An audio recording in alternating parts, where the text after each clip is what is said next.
Let us solve the 3-mark questions here. Find the vector and Cartesian equations of straight line passing through the given 2 points. Find the point where the straight line crosses the xy plane. So let us take the given 2 points to be A and B. Therefore, the direction ratios of the line joining AB can be written as the direction ratios are 13 minus of minus 5, so we get 18. Minus 5 minus 7 gives us minus 12, and 2 plus 4 is equal to 6. That is, the direction ratios can further be simplified. Dividing by 6, we get 3 minus 2 and 1. These are the direction ratios of the line joining the given 2 points, and therefore we can say the straight line is parallel to 3i minus 2j plus k. We can write the equation in vector form. The vector equation of the straight line passing through a point and parallel to a given line can be written as r vector is equal to a vector plus t into the parallel vector, where it can be written as r vector is equal to, we can take any one of the given 2 points. So I take the first point now, so that can be written as minus 5i cap plus 7j cap minus 4k cap.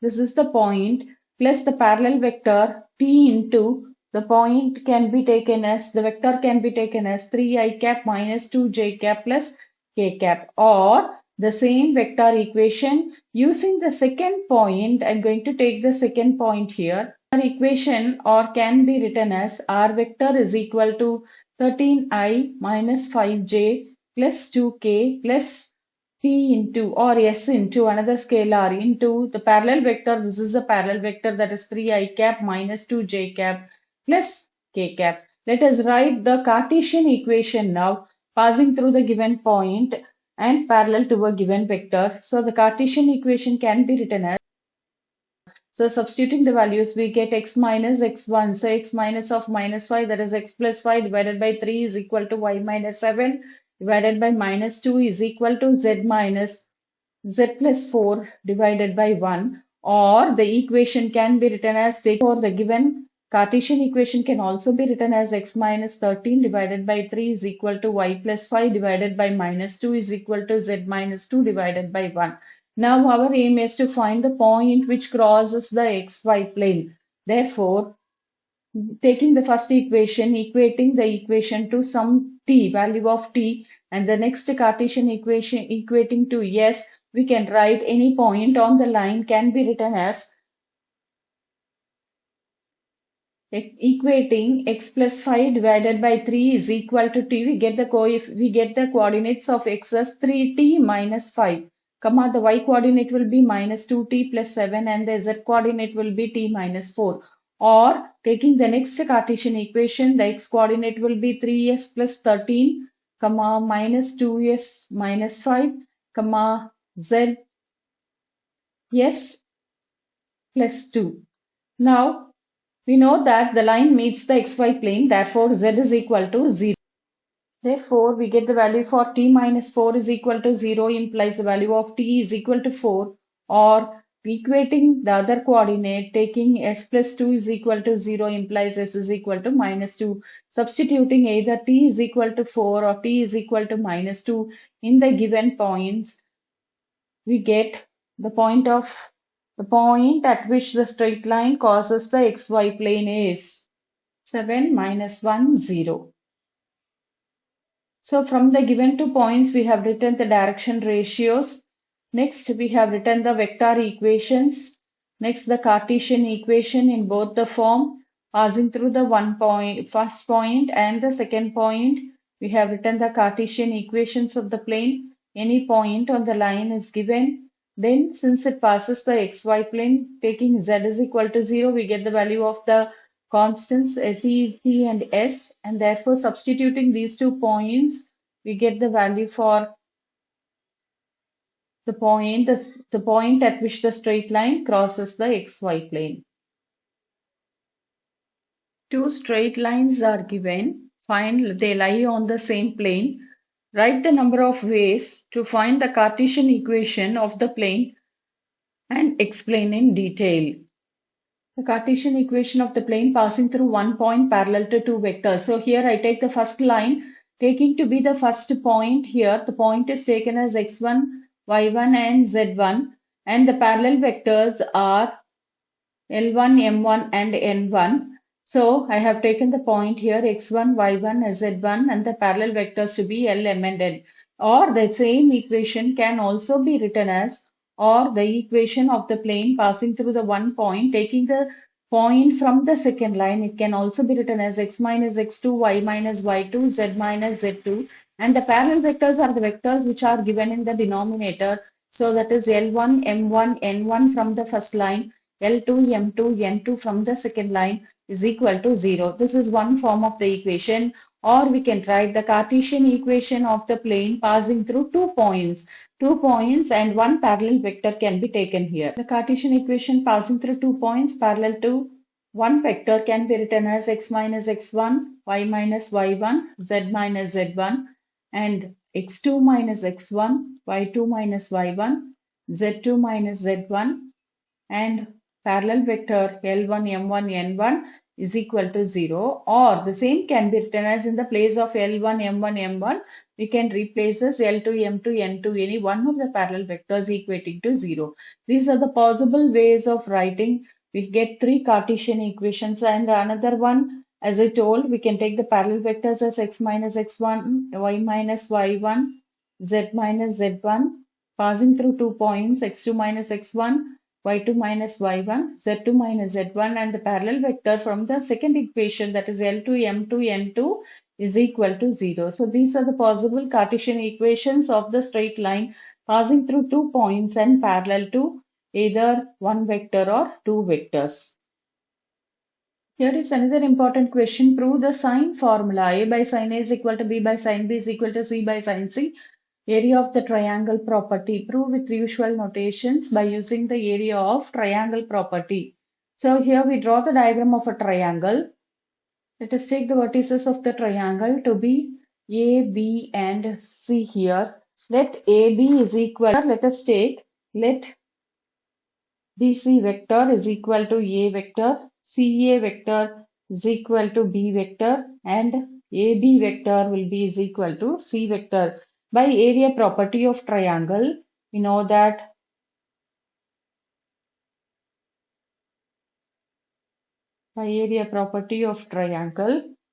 half of modulus A cross B is equal to half mod of B cross C is equal to half into mod of C cross A, which can otherwise be written as, this implies this is mod of A cross B is equal to mod of B cross C is equal to mod of C cross A. And this implies A cross B mod is given, so A cross B can be written as, this is equal to AB sine of angle between the vectors A vector and B vector. When two rays are diverging from the point C, and therefore the angle pi minus C must be taken. So it will be the sine of pi minus C, which is equal to mod of B cross C, angle between B and C. Similarly, the angle which is converging to the point here must be taken. So therefore, this can be written as BC sine of pi minus angle A, which is equal to CA, angle between C and A. This angle is equal to pi minus B, and therefore this will be is equal to CA sine pi minus B. So pi minus theta lies in the second quadrant, and therefore sine is positive in the second quadrant. We can write it as AB sine C is equal to BC sine A, which is equal to CA sine B. Now dividing throughout by ABC, we get sine C divided by C is equal to sine A divided by A is equal to sine B divided by B. And taking the reciprocal, it can be written as A by sine A is equal to B by sine B is equal to C by sine C.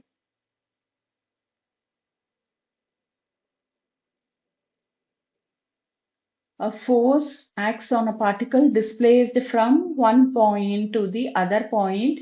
The work done by the force is 69 units must be shown here. From the point where we can take it as the direction ratios as 4, -3, -2 as the first point, to the direction to the point B, where the B direction ratios are 6, 1 and -3. And therefore, the displacement can be written as displacement D is equal to AB vector. It is displaced from A to B. So that is equal to AB vector, OB vector minus OA vector, which is equal to B vector minus A vector. 6 minus 4 will be is equal to 2I cap, 1 minus of -3. So we get 4J cap minus 3 plus 2. So that will be minus K cap. So we have got the displacement, and we know that force from the given question will be is equal to 13I plus 10J minus 3K. And now the work done can be written as work done will be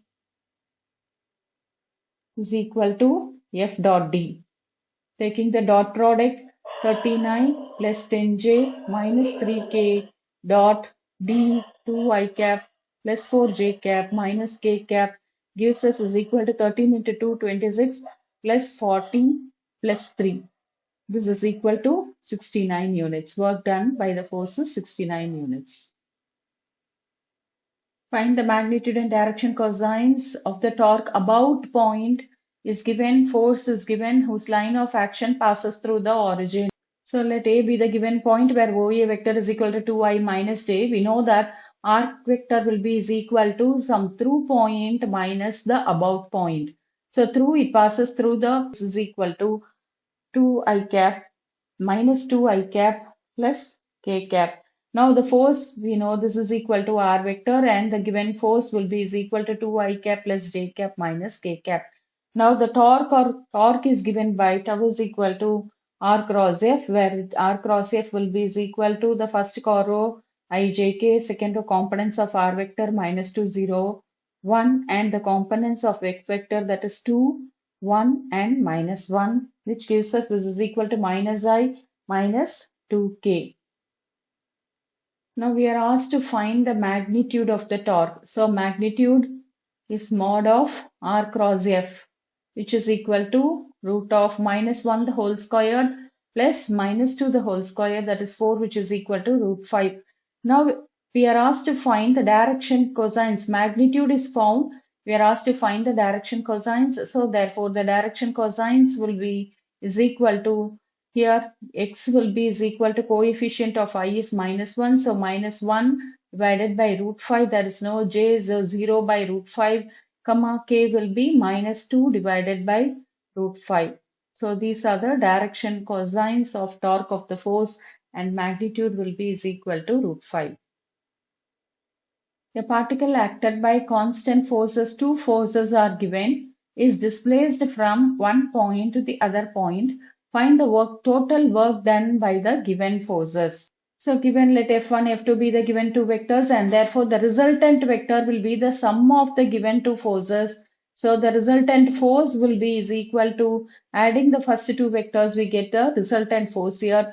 So let the point A, B will be is equal to, the point A is given to be 1, 2, 3, point B will be is equal to 5, 4 and 1. Therefore, we can write the displacement. The displacement will be is equal to AB vector, where the direction cosines of AB vector, the direction ratios of AB vector will be is equal to 5 minus 1, 4, 4 minus 2, which is 2, and 1 minus 3, which is equal to minus 2.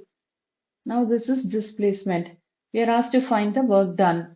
So the work done by the force W is equal to, given by F dot D, taking the dot product of the vectors, that is 14 I cap plus 4 J cap minus 8 K cap dot the displacement. The direction ratios are 4 I cap plus 2 J cap minus 2 K cap, which gives us this is equal to 56 plus 8 plus 16, which is equal to 80 units. Find the angle made by the straight line with the coordinate axis, that is with x, y and z axis. Equation of the line is given, that is the standard form of the equation can be written as x plus 3 by 2, which is equal to y minus 1 by 2 is equal to z by minus 1. Now the direction ratios of the line are, therefore the direction cosines of the given line can be written as L will be is equal to 2 divided by R, where R is equal to root of 2 squared plus 2 squared plus 1, which is equal to root of 9, and magnitude is equal to 3, and therefore we get L is equal to 2 by 3, and similarly M also will be is equal to 2 divided by R, that is equal to 2 by 3. L, M and N will be is equal to minus 1 by 3, since we know the direction cosines will be is equal to in general x by R, y by R, and z by R, where R is the magnitude. So we have got the value for L, M and N, and therefore the angle will be alpha is equal to cos inverse of 2 by 3, the first angle made with the x-axis. If beta is the angle made with the y-axis, so beta will be is equal to cos inverse of 2 by 3, and gamma is the angle made by the line with the z-axis, and therefore gamma will be is equal to cos inverse of minus 1 by 3. The next question, prove that A minus B, B minus C, C minus A box product is equal to 0. Box product is nothing but the scalar triple product, and therefore we can write box product of A minus B, B minus C, C minus A can be written as this is equal to one vector A vector minus B vector dot B vector minus C vector cross C vector minus A vector is equal to 0, 1 dot and cross between the vectors.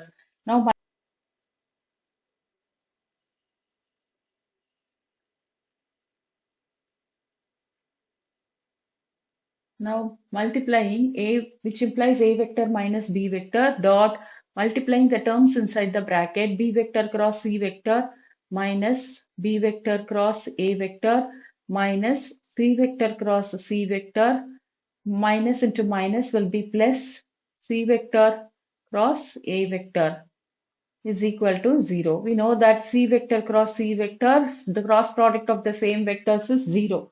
Therefore, this gives us, now taking the dot product of A with these given vectors, we get A vector dot B vector cross C vector minus A vector dot B vector dot B vector cross C vector minus B vector dot B vector cross A vector minus B vector dot C vector cross A vector is equal to 0. Now two vectors are same. Here the box product, the value will be is equal to 0 since we have two equal vectors. Here A vector, two equal vectors, the value is 0. B vector cross B vector, here two equal vectors, we get 0. Here we have two equal vectors which is equal to 0. Now the resultant answer will be is equal to, which gives us this is equal to A dot B cross C is nothing but box product of A vector, B vector, C vector minus here B vector, C vector, A vector is in cyclic order and therefore can be written as A vector, B vector, C vector again using the property of scalar triple product. So sum of these two vectors will be is equal to 0, hence proved.